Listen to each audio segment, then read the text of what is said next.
Glen. Elliott Sadler has climbed up into the top 10. Mike Massaro has been monitoring him in this practice. Mike, what's the latest? And Kristen, he's had to overcome a few obstacles in this practice. At the beginning of the session, we documented the fact that they lost power as they pushed him out of his garage stall. They discovered that it was the connection to the battery that was bad. They fixed that. They've gotten that repaired. The next issue, handling. Had a lot of chatter going on in 2, the carousel, and turn 10. They made some adjustments on the chassis, spring changes and what have you. And they've made the car a lot better. They've also given them a lot better front turn. But it has been a practice with which the team has had to do a lot of work to give the car to Elliott that he likes, that he'll be able to qualify with later this afternoon. Yeah, you know, you can, and I'll say this on that report, you can work on the handling.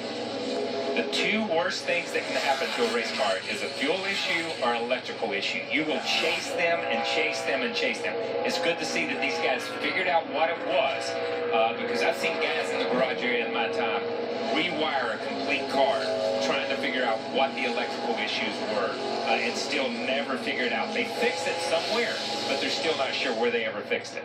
He missed 22 minutes of this practice session. Is chasing that issue with you with the team able to get it done and get it back out on track. He is currently 10th quickest. We talked about the fact that Sadler does have that win this season. So do Eric Jones, Daniel Suarez. They are the Xfinity Series regular. No surprise, they're the ones who have the wins. They're also the Xfinity Series regulars, along with Justin Allgaier, who are up in the top 10 in speeds in this practice. Yeah, it looks like Kyle Busch is going to miss by about 5/1000th of a second of leading every practice. So.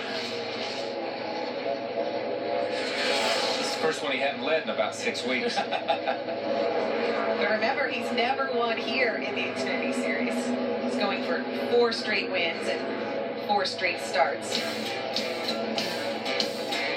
Kyle Larson quickest. No surprise to see the Penske cars. Now, Penske, very good at this track. They have not won in 2016, so there's the storyline for them. Paul Menard, Trevor Bayne, we don't always see them in the Xfinity Series. We haven't seen Trevor in this car since 2014.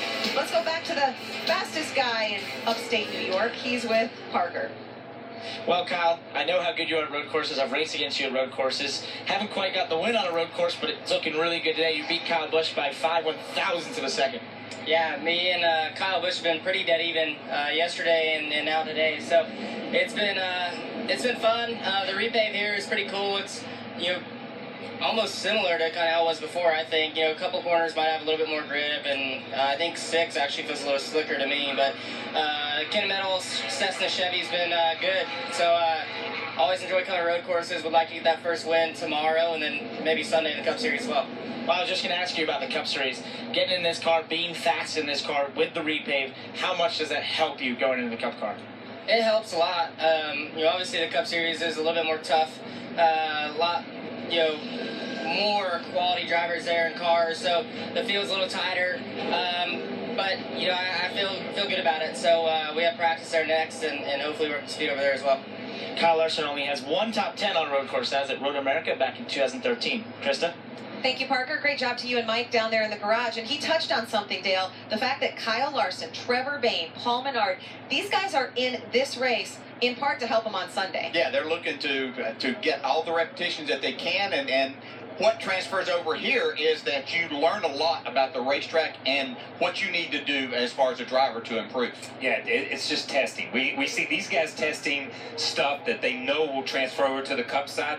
We see these other guys, and we saw a lot of it in this practice, these guys testing the limits of their ability and the adhesion of their car to the racetrack, because these guys, a lot of them are just finding where their limits are to go fast. And the Saturday-Sunday races do sort of mirror each other, because the Cup race is 90 laps, this one 82, so very similar in terms of the notes that you can carry over.